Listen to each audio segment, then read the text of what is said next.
Hello बच्चों, आप सभी का मेरे YouTube चैनल में स्वागत है।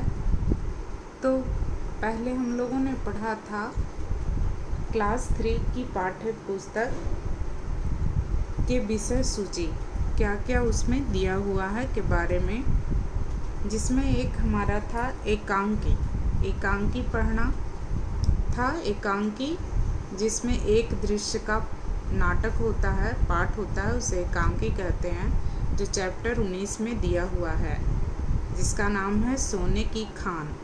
तो चलिए इसे पढ़ते हैं और समझते हैं इसमें क्या कहा गया है। इसके जो बॉक्स दिया हुआ है उसको पहले पढ़ते हैं। क्या है ये? यह पाठ एक एकांकी है जिसमें दो पात्र रामा और साधु हैं। रामा भाग्य के भरोसे हाथ पर हाथ रखे बैठा रहता है और दुखी रहता है। साधु उसे मेहनत का महत्व समझाते हैं।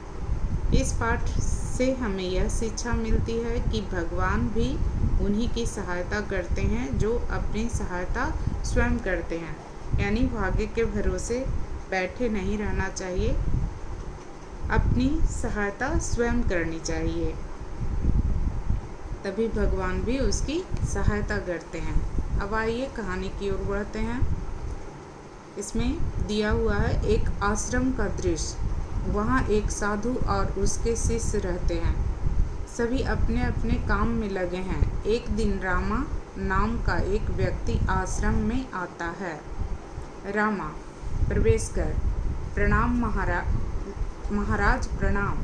साधु, आओ रामा, कहो घर में कुशल तो है? रामा, अब क्या बताऊं महाराज? साधु, हाँ बताओ, मैं तुम्हारी सहायता करूँगा। रामा, घर में खाने को अन्न यानी अनाज तक नहीं है, भूखों मरने की नौबत आ गई है। साधु, क्या तुम कोई काम धंधा नहीं करते? रामा, महाराज सब भाग्य का खेल है, मुझे तो समझ नहीं आता कि क्या करूं। पिक्स दिया हुआ है, ये देखिए, ये साधु हैं और ये रामा है जो उनके आश्रम में आया हुआ है।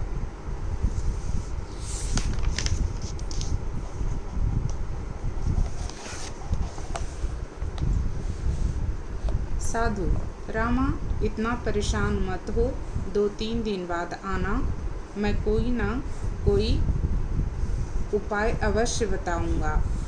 रामा, जैसी आपकी आज्ञा, मैं 3 दिन बाद आपकी सेवा में उपस्थित हो जाऊंगा।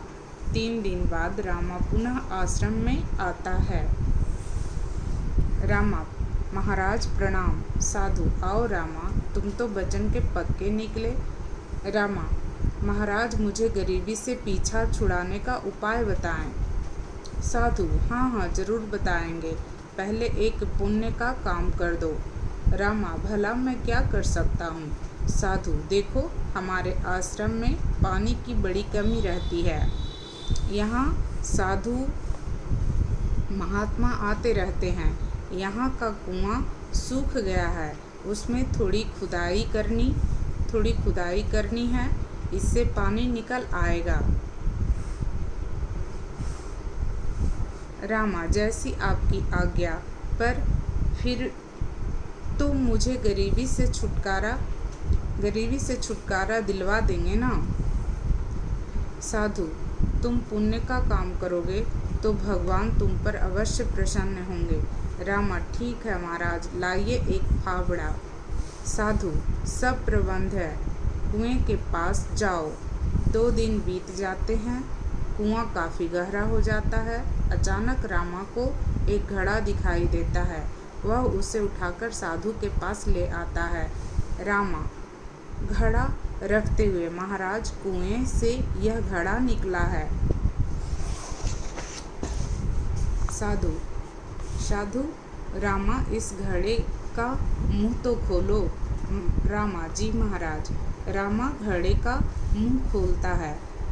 वह उसमें भरे चांदी के सिक्के को देखकर दंग रह जाता है। रामा, महाराज इसमें तो चांदी के सिक्के भरे हुए हैं, लीजिए संभालिए। साधु, नहीं रामा, यह तुम्हारे परिश्रम का फल है। इस पर तुम्हारा ही अधिकार है। रामा, यह तो आपकी कृपा है। साधु, नहीं रामा, भाग्य बनाने के लिए कर्म भी करना पड़ता है। कर्म करने से ही फल प्राप्त होता है।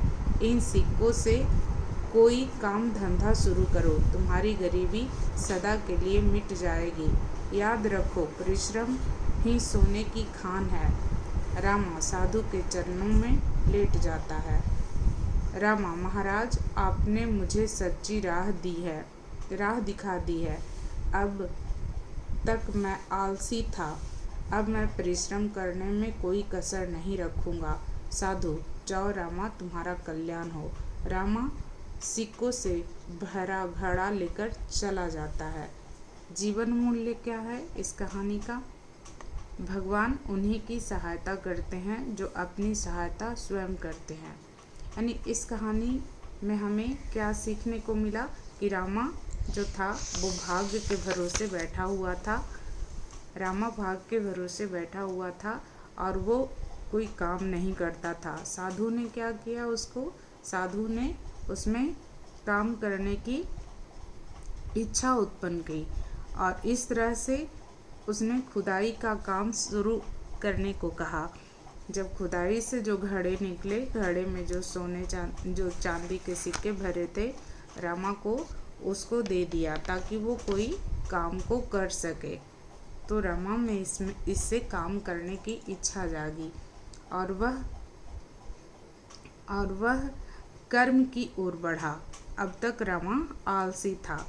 यानी साधु का कहना था कि भाग्य के भरोसे बैठे रहने से कुछ नहीं होता, कर्म भी करना पड़ता है। कर्म करने से ही फल प्राप्त होते हैं और तभी गरीबी भी मिट जाती है। यही परिश्रम ही क्या है, सोने की खान है। तो रामन क्या कहता है कि सही कहा महाराज आपने, अब तक मैं आलसी था, अब मैं परिश्रम करूँगा, अब इस परिश्रम करने में कोई कसर नहीं रखूँगा। तो साधु ने कहा कि तुम्हारा कल्याण हो, क्योंकि वो क्या हुआ, वो जागरूक हो गया और वो सिक्कों से भरा घड़ा लेकर के चला जाता है। तो ये हमारी आज की कहानी थी एकांक की, जो चैप्टर 19 में दिया हुआ है। तो आप लोग को कैसा लगा बताइएगा और इसका नेक्स्ट वीडियो में हम लोग इसके क्वेश्चन आंसर को देखेंगे, क्या इसमें कहा गया है। अभी छोटा सा ही इस पे इतना ही रखते हैं, इसको इतना समझिए आप लोग, इसके बाद इसके क्वेश्चन आंसर किए जाएंगे।